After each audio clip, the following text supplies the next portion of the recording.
Welcome, friends. It's Neva Lemison Library Time with a Leprechaun. Library Leprechaun Day. This is Miss Lynn at Neva Lemison, and I wanted you to know that in your packet today, you can look up and find out what your leprechaun name is. And I was checking, it goes by the first letter of your first name and the month you're born. So my leprechaun name is Lucky Oh Lucky. Miss Hannah, who's filming us, is Helpful Oh Wacky. And Miss Kay is Kind McBlarney. So you check out your leprechaun name. At the end of our program today, you'll get a chance with Miss Hannah to draw a leprechaun. You also have that in your packet. Today we're going to read a little bit about rainbows and the nonfiction story of how rainbows are formed, as well as make a little bit of salt dough. You got a sample in your bag this week, and read part of a Magic Treehouse book about leprechauns. So I hope you're ready for a story. Our nonfiction story today is called All the Colors of the Rainbow. Here we go. All the Colors of the Rainbow is by Alan Fowler. Have you ever seen a rainbow in the sky? Its colors are so pretty and its shape is so perfect, almost semicircular. You can't touch or grab a rainbow. That's because it's made of sunlight. So do you think you could see one at night? No, we have to have our sun shining. Have you ever seen streams of sunlight shining in a forest? They look white. If sunlight is white, how can it sometimes shine with all the colors of the rainbow? I was curious about that. I hope you are ready to learn about that. Well, look at a color wheel. You can see wedges of color. If you spin the wheel gently, the colors start to blur. If you spin the wheel faster, you will see only white.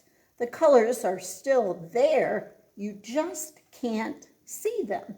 Well, those same colors mix together in sunlight.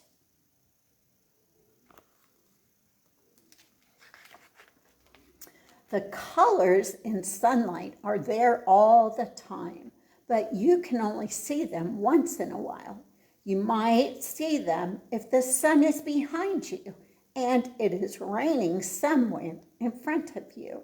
When the sunlight enters the raindrops in front of you, the light bounces around and bends inside the water drops. The light leaves the water drops like separate rays of colored light, which form a rainbow.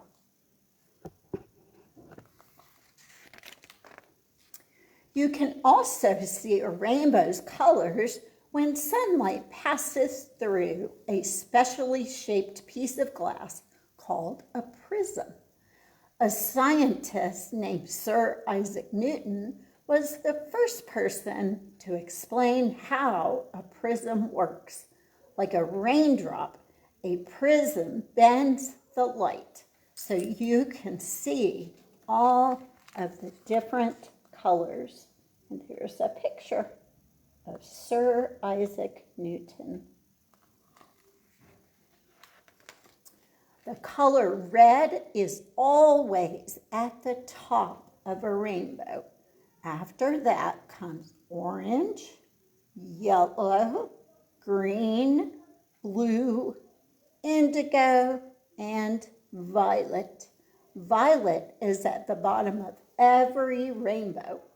When you look at a rainbow in the sky, you might not be able to see all of the colors. That's because they blend together.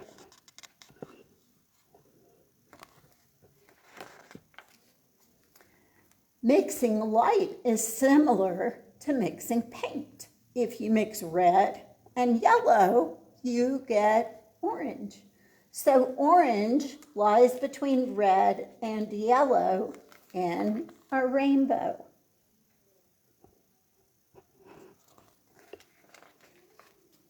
If you mix yellow and blue, you get green, color of the day for us on St. Patrick's Day.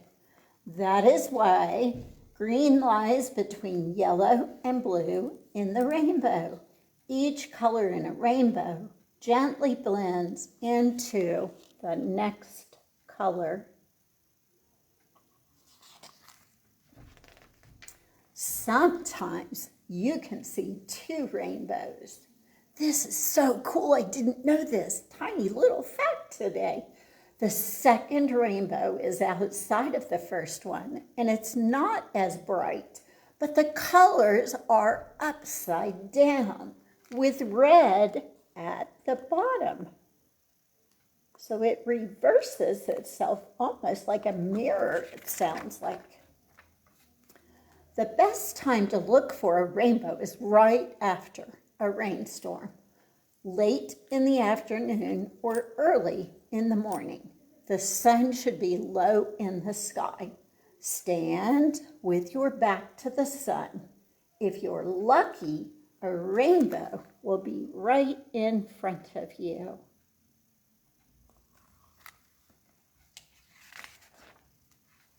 When you look at a rainbow from the ground, it usually looks like a half a circle. But if something blocks the light, you may only see part of the arc. You only see part of the arc. You can't see the pot of gold at the end of the rainbow. Not all rainbows are caused by rain. Look for them wherever there is a fine mist of water in the air.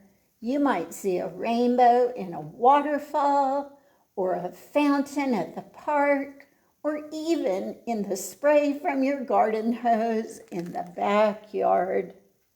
You can make your own rainbow with a garden hose. I remember loving that when I was a child.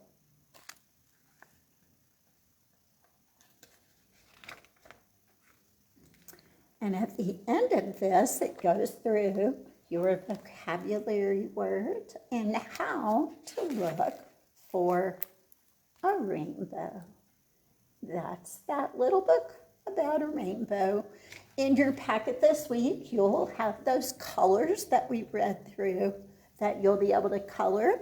You can practice reading your color words. There's another activity for reading color words on a shamrock. Oh, Miss Lynn, what's a shamrock? Well, I have some in my yard I need to share with Miss Hannah. A shamrock plant has those little clovers, and it has tiny white, beautiful flowers on it. And a lot of people want to find a 4-leaf clover. I know a friend. She showed a picture today. She found a 4-leaf clover in her yard at her new house. So she was so excited. That's supposed to bring you good luck. So in your packet today, or this week I should say, you have a little cup like this of our green dough. And it's the easiest recipe ever. You only need 3 ingredients. So, sorry about that. It looks like this. I had a friend the other day come and help me make this batch. It was so fun. She was right here at the library. I got to see her. And she helped me measure. So what I did on my recipe for this is half the recipe. So I'm doing 1 cup of regular all-purpose flour.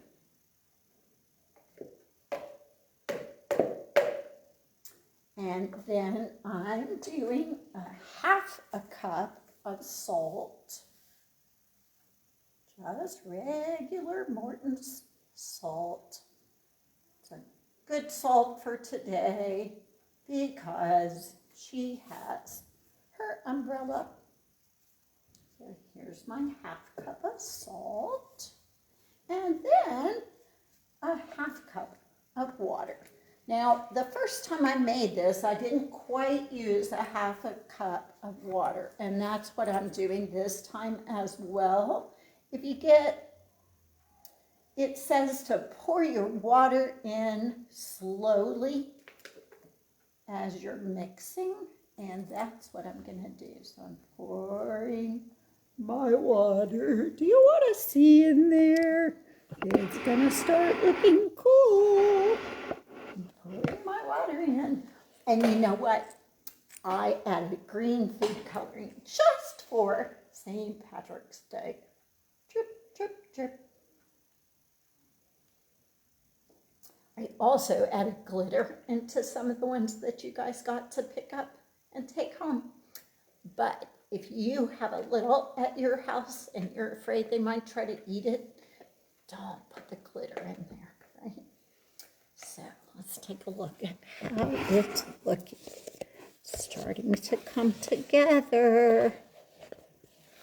Get a little bit clumpy. And that is what we want. Let's see. Ooh, I like the way it feels too. It feels to me very, very much like Play-Doh. So it's a great texture. You can, if you want, make it into shapes. You can put it in the oven and bake it, and then your shape will remain. It's not exactly breakable proof. It is still kind of fragile, but it's going to help you. I'm just going to rub it off my hand. It's going to help you preserve whatever you make. Now, one thing that I would suggest for you would be make a shape with your handprint in it and save that. Let it dry and give it to Mama or Daddy or Grandma or Grandpa, somebody that you love. Give them your hand because they always want to keep that reminder of when you were a tiny little one. So there is that. And I want you to come and see me. I can share some more dough with you. Now, I'm going to move these things out of the way. And while I'm doing that, you could be getting your paper and your crayon so that in just a few moments, when we get to the point of our story, you will be able to draw a leprechaun with Miss Hannah. Now, some of my friends know that we have done Magic Treehouse books before. They are so fun. I really, really enjoy them. And this one is Leprechaun in Late Winter. Now, our main characters in our Magic Treehouse books go from one book to the other. Jack and Annie have such wonderful imaginations. They love to read, they love to learn facts about things, but they also love that imagination part. And because this is one of our chapter books, we won't be able to read the whole thing, but I'll tell you a little bit about the story. And these are our main characters in the story. You know Jack and you know Annie, but in this story, we also have this older sweet lady named Mary, And this person right here, her name is Augusta. And Augusta is a very sad woman. And Jack and Annie have a commission to try and help her become happy with her life again. So that is one of the jobs that they are given in the book. Well, and so I'm picking up with Jack and Annie trying to help Miss Augusta. And I'm at page 59 in the book. We have several copies of this one if you want to come in and check it out. Jack cleared his throat. Then he spoke in a loud voice. All is still in an old forest until music sounds from a hidden world. Jack nodded to Annie.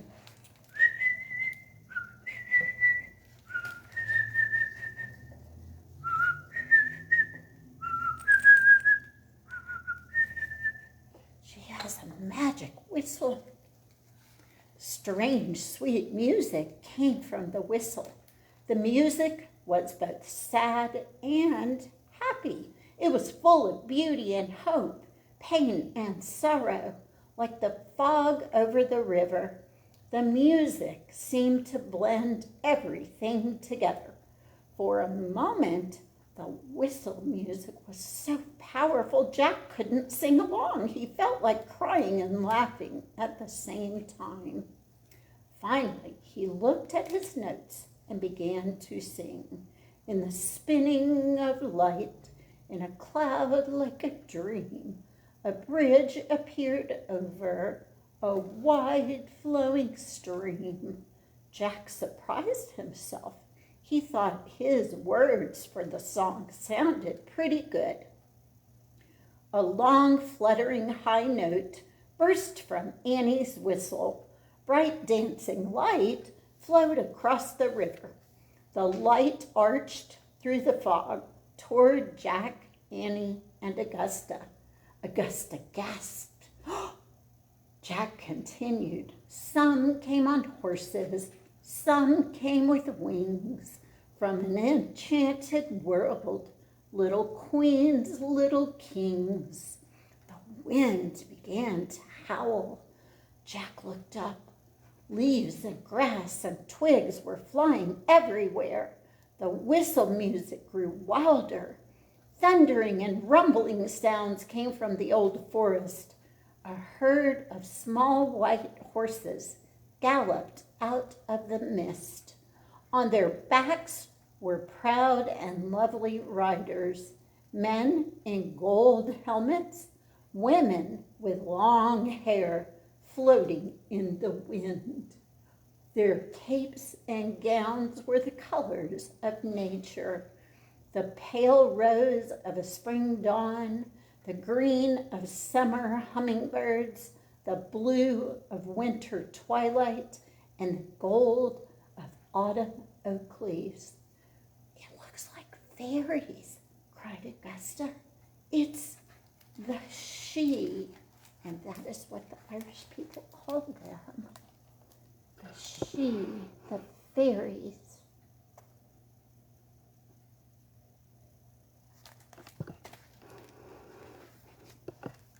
Hundreds of she swarmed over the bright bridge. Behind the galloping riders, more she came fluttering on wings like butterflies. Augusta stood up like she was in a trance. Her hands were clasped over her heart. Wow, breathed Annie. Keep playing, shouted Jack. Annie blew into the whistle again. The she flew and galloped along the wide grassy bank. Their horses, fleet as the wind, had arched necks and flaming eyes. They moved faster and faster, swirling so. Jack, no, shouted Annie.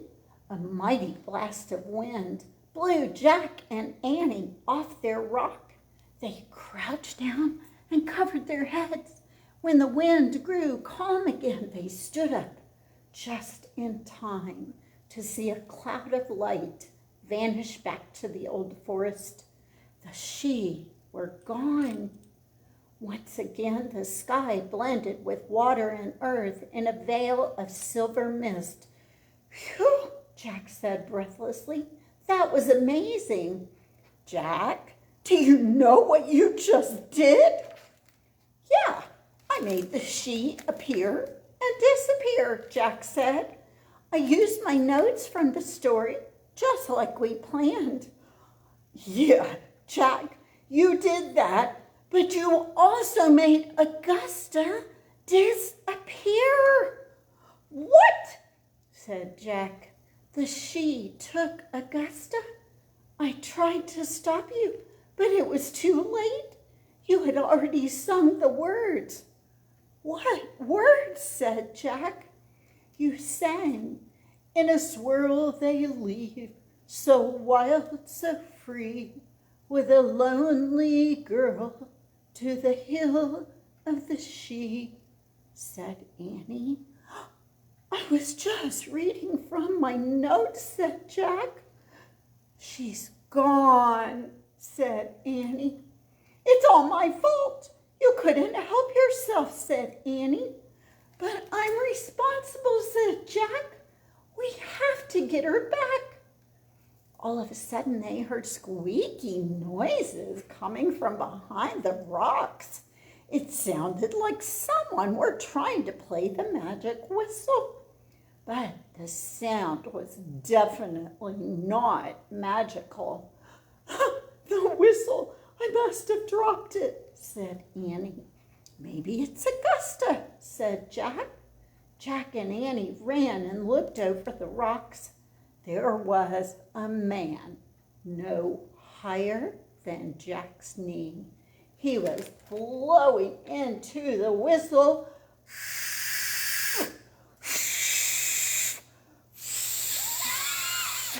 making all kind of horrible squeaking sounds. The man wore a green jacket, a three-cornered cap, and a white feather. He had big ears, a bushy red beard, skinny little legs, and silver buckles on his shoes. Oh man, said Jack. It's a leprechaun, whispered Annie. Well, let's see what your art skills might look like if you draw along with Miss Hannah, and I'll keep reading while she is drawing. Jack and Annie just stared at the leprechaun. He blew into the whistle. His small, bony fingers danced over the holes. Only squeaks, chirps, and hollow tweets came out. The leprechaun blew harder and harder, and he shook his head and frowned. Hello, said Annie. The leprechaun jumped and looked up. Well, hello yourself, he said, grinning. You startled me. Here, take this back. It's no use to me. You can plainly hear that. The little man held up the whistle. Jack reached over the rock and took it. He slipped it into his pocket. Listen, we need your help, said Jack. Our friend is... Oh, you humans are always in such a hurry, the leprechaun said. Sorry, we really need you to help us. Well, first of all, said the leprechaun, who are you? Oh, I'm Jack. This is my sister Annie, said Jack. Well, Jack and Annie, I'm Willie, said the leprechaun. Now, let's get a few things straight right away. Never call me Little Willie. Never call me Tiny Willie. And never, ever call me Wee Willie. That's the name I hate the most. Okay, fine, said Jack. Jack, let me handle this, said Annie.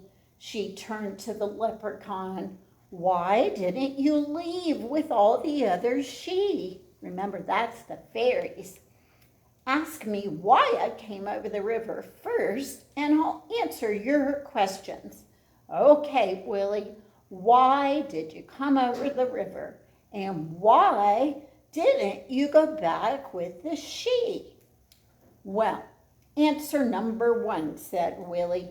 I was having a bit of a nap in the reeds when I heard your whistle playing.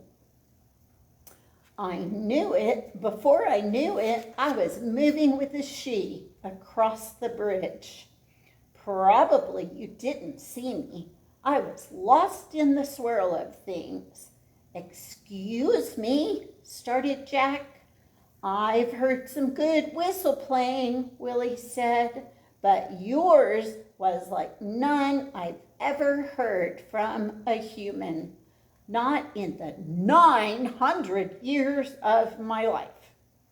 So, answer number 2. You have page 2. Ooh, I have it in my email. I don't have it with me. I'm going to make up page 2, and you can make up your page 2. I'm so sorry. I messed up the drawing for Miss Hannah. She's so good. She's good at winging it, I'm sure. Oh, I love your leprechaun. It looks just like I imagine Willie would look. What do you think, friends? Well, Willie, can you help us find our lost friend, Augusta? It was all my fault. I sang about a lonely girl, and she was taken by the she. Yep, I saw that, said Willie. She was whisked away. I'm guessing now you want me to help find her. That's it, said Jack. We were going to ask Mary Sheridan to help us, said Annie, but you probably know a better way. Wait a minute, said Willie. Did you say Mary Sheridan? Do you know Mary? Said Annie. Do I know her? Said Willie, grinning from ear to ear. Why, if I were 4 feet taller, I would have married her years ago. Really? Said Annie. Oh, yes, we're very good friends, said Willie. You see, I live in a place where many she live, a place called In Between. That means I have 1 foot in the magical world of she, and I have 1 foot in the mortal world of humans, like Mary and you. Right, said Jack. Well, we need help. Well, what will you give me? Said Willie. What do you mean? Asked Jack. What will you give me for helping you find your friend? My time is very valuable, you know. We don't really have anything, said Annie, excuse me. I can see that, said Willie. All right, how about I help lead you to your friend, and you'll teach me to play your whistle. It's a deal, said Jack. He was ready to promise anything to help save Augusta. Good, said Willie. I'd love to play that song for Mary someday. Now, the path I'm about to show you is a very, very big secret. You must never show anyone. Then come with me, said Willie. I'll lead you across the water to the home of the she. And that is the end of chapter 7. And here is our wonderful leprechaun Willie, because Miss Hannah is so creative. I just love him. I hope that you enjoy some really fun shenanigans today on Leprechaun Day, St. Patrick's Day, all of those fun things that we like to do on March 17th. And we have other books here, including Green Eggs and Ham, which is really fun to make on St. Patrick's Day. More about rainbows and the story of St. Patrick's Day. So I hope you'll come in and see us soon. Grab up your packet for the week, your recipe, your drawing instructions, and come back and see us soon at the library. I hope to see you soon, friends. Have a wonderful week and happy St. Patty's Day. Goodbye.